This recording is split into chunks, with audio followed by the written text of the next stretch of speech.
दंडोतरा मायबाप गीतेमध्ये सर्व गोष्टी आपल्याला सांगितलेल्या आहेत.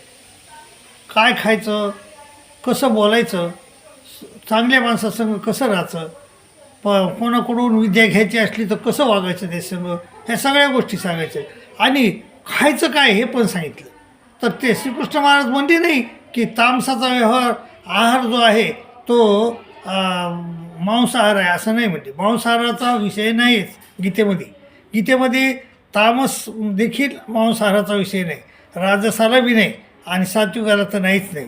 तर ते काय म्हणले, आयुष सत्य बोला रोगे सुख प्रीती विवर्धना रस्या सिग्ना स्थिरा हृदया आहारा सात्विका प्रिया असं खायला पाहिजे.